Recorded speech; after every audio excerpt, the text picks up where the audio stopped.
Bas les masques les amis, bas les masques. Bienvenue pour cette préparation de la fête de Pourim. Comme dernièrement, Beth Shoresh vous a accompagné pour la dernière fête de Hanouka, nous avons décidé de vous accompagner aussi pour préparer la fête de Pourim. Pourim approche dans quelques jours et correspond aux 14 et 15 Adar. Le 13, il y aura le jeûne d'Esther qui est en mémoire de la lutte des enfants d'Israël contre les persécuteurs. Qu'est-ce que la fête de Pourim ? Le Talmud, dans le traité Megillah 7b, parle d'une façon incroyable de cette fête, qui, un peu comme Yom Kippour, est une fête de l'extrême.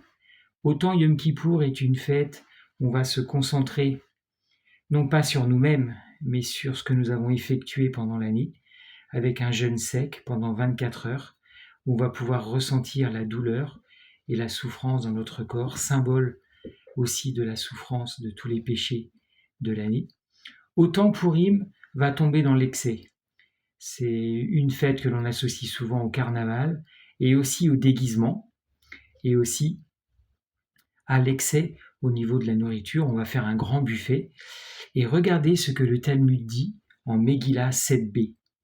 Il est du devoir de chacun de s'enivrer à Pourim au point de ne plus pouvoir distinguer entre maudit soit Aman et béni soit Mardoché. Aman et Mardoché, je ne sais pas si vous connaissez ces noms, je ne sais pas si vous comprenez réellement toute la signification qu'il y a derrière ces deux noms. C'est pour ça que Beth Shoresh a décidé de vous accompagner pendant quelques jours pour approfondir, pour apprendre ensemble ce qui tourne, ce qui a trait à la fête de Pourim. Avant de commencer une petite introduction, je voudrais vous expliquer la photo qui apparaît au début de cette vidéo. C'est un fac-similé d'une carte postale qui a été faite dans les années 40 par des enfants juifs persécutés, chassés par les autorités françaises, elles-mêmes sous pression des autorités nazies.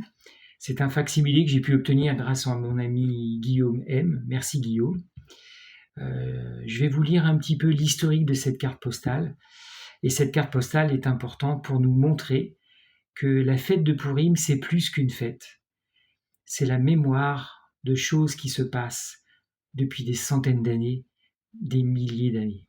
Et où que vous soyez aujourd'hui, sur quel continent que vous soyez, quelle que soit la langue que vous pratiquez, peut-être le français n'est pas votre langue maternelle, n'est pas votre langue naturelle, Pourim vous concerne, que vous soyez proche ou près de la terre d'Eretz Israël, que vous soyez juif ou pas juif, que vous ayez des racines ou aucune racine, cette fête nous concerne tous.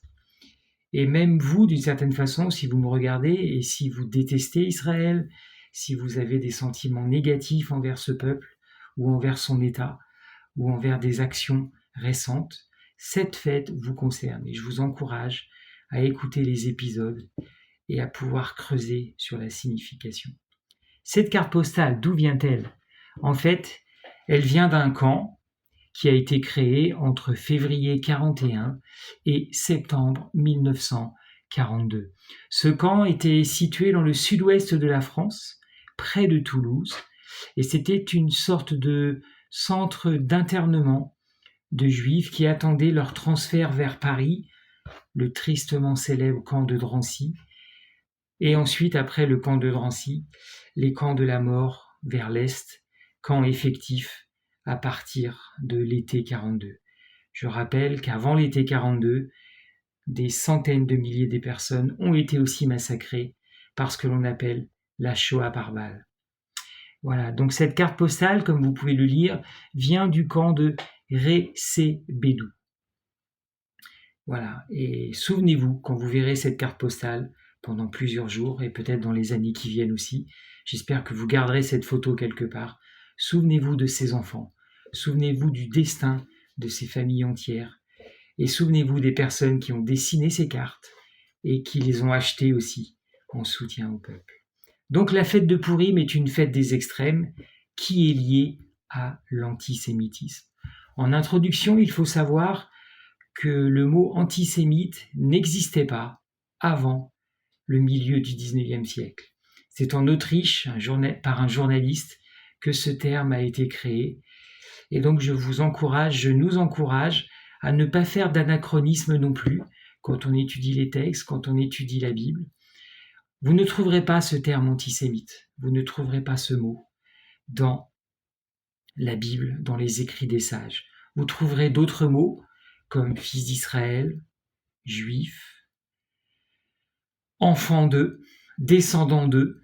Vous entendrez peut-être aussi le mot hébreu et vous verrez dans un prochain épisode que le mot hébreu est fondamental. C'est un mot autour duquel tourne la fête de Pourim et c'est un mot qui explique une des causes de cette haine envers le peuple. Nous verrons ça dans un prochain épisode. Oui, la fête de Pourim est une fête où les masques tombent.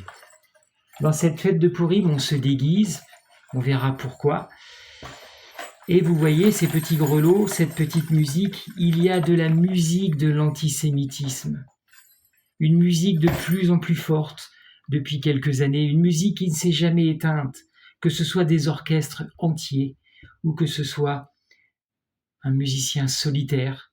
Il y a toujours cette petite musique de l'antisémitisme, cette musique de la haine. Je voudrais vous citer un passage de Daniel Sibony qui nous résume à la fin de son livre sur l'antisémitisme à la page 171. Voilà ce qu'il dit de la fête de Pourim. Il s'agit donc d'une lutte entre force de vie et force de mort, entre celles qui transmettent ou acceptent les brisures de l'identité et celles qui veulent achever l'identité, donc arrêter la transmission. Nous parlerons de la transmission dans un épisode, nous parlerons de la notion de passage, nous étudierons aussi les identités, quelle est l'identité du peuple, d'où vient cette identité, pourquoi cette identité pose un problème, et nous essaierons de voir, nous, en 2025, comment nous pouvons nous positionner, comment nous pouvons réagir au quotidien, comment nous pouvons vivre aussi dans les sociétés, que vous soyez en Europe, en Afrique ou ailleurs. Il est important de pouvoir vivre Pourim déjà tous ensemble, en famille ou en communauté. Je vous encourage à préparer la fête de Pourim. Et puis aussi au quotidien, en fin de compte, parce que vous le veuillez ou non, il y a des gens autour de nous qui portent des masques. Il y a de la musique, une petite musique peut-être, que vous avez entendue ce matin, cet après-midi, que vous entendrez peut-être ce soir ou demain, à votre travail, dans votre quartier ou dans les médias. Oui, il est temps de faire tomber les masques. Et nous verrons dans les jours qui viennent que la fête de Pourim concerne aussi cette faculté de cacher l'identité et de révéler une identité des deux côtés. Voilà, donc je vous remercie pour votre attention. Je vous encourage, je nous encourage tous à étudier cette fête de Pourim. Peut-être vous vous demandez où est-ce que je peux le lire ?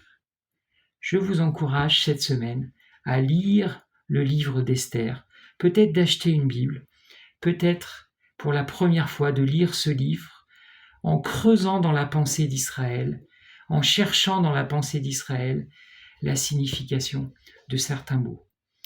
Pour les jours qui viennent, pour demain par exemple, je vous donne un peu de devoir. C'est rare, mais pour une fois on peut le faire. Essayez de savoir qui était Mardoché.